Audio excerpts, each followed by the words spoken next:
ओम नमः शिवाय, ओम नमः शिवाय, ओम नमः शिवाय।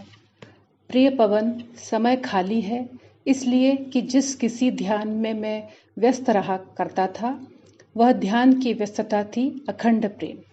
किंतु जाने अनजाने हुआ यह कि वही प्रेम अब आप सबकी मूर्तियों में उतर आया है। कहने का भाव यह है कि वह अखंडता अब आप सबसे शुरू होती है और आप सब ही ध्यान की सामग्री हैं। ऐसी मनोदशा में कुछ कहना या कुछ सुनना ही तो शेष बचता है। इस कहने सुनने में यादों के मधुर सिलसिले चलते रहते हैं, या यूं कहिए कि यादों के सिलसिलों पर ही कहा सुना जाता है। पवन, हम अनुभव करते हैं कि यदि मिलन की यादों को हटा दिया जाए तो कहना सुनना नीरस लगने लगता है। जो भी ज्ञान हम में कहने सुनने से उदित होता है वह पचता नहीं, कब्ज बनी रहती है। और हाँ, डकार आने पर पहले खाई गई वस्तु का स्वाद अवश्य आता है। कब्ज होने पर जैसे पेट कड़ा हो जाता है, ठीक उसी भांति मिलन की मधुर यादों को हटाकर जो जो ज्ञान अर्जित होता है वह बुद्धि रूपी पेट में ही तो जाता है। बुद्धि से परे का ज्ञान बुद्धि में पचता नहीं, इसलिए बुद्धि फूल उठती है। जैसे भोजन के अपच होने से पेट फूलता है, वैसे आत्मज्ञान के अपच होने से बुद्धि फूल जाती है। बुद्धि फूलकर जब कड़ी हो जाती है तो कठोरता आ जाती है। कठोरता की भूमि से अहम का अंकुरण होता है। सचेत रहना है कि यदि मात्र ज्ञान ही सेवन किया गया तो पचेगा नहीं, देर सबेर पाचन क्रिया बाधित अवश्य होगी, और यदि साथ साथ मधुर मिलन की यादें भी चलती गई तो पचता जाएगा। गुरु ज्ञान का सेवन गुरु की मधुर यादों के क्षणों में ही कल्याणकारी होता है। यह वाक्य आप सब सदा संज्ञान में रखें।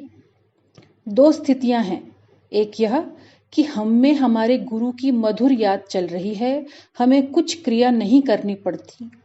दूसरी, उनके वचनों के स्मरण से, उनके उपकार के स्मरण से या उनकी महिमा के स्मरण से उनकी याद ध्यान में चलाई जाती है।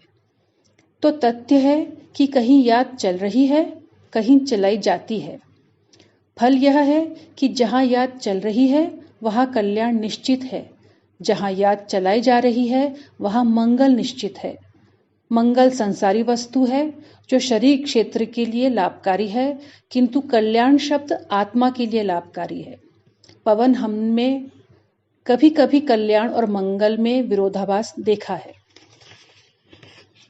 हमने गहनता से अध्ययन कर जाना है कि कुछ व्यक्ति या वस्तुएं हमारे लिए मंगलकारी हैं किंतु कल्याणकारी नहीं, और कुछ व्यक्ति या वस्तुएं ऐसी हैं जो कल्याणकारी हैं किंतु मंगलकारी नहीं। इस प्रकार देखने गहन अध्ययन करने से हमने पाया है कि प्रत्येक वस्तु या व्यक्ति एक पक्ष ही पूरा करने में सामर्थ्य रखता है। इसलिए हमें निश्चय हो गया है कि प्रत्येक वस्तु या व्यक्ति अधूरा है। केवल एकमात्र प्रभु शिव का नाम ही पूरा है, जो मंगल और कल्याण दोनों एक साथ देने वाला है। अतः हम अपने जीवन की डोर अपूर्ण को नहीं, पूर्ण को ही सौंपने के पक्षधर हैं, रहे हैं और आगे भी रहेंगे। यह हमारा दृढ़ निश्चय है और आप सब में भी ऐसा निर्णय होगा, यही विश्वास है। आप सबकी मधुर यादों में एक राही। ओम नमः शिवाय, ओम नमः शिवाय, ओम नमः शिवाय।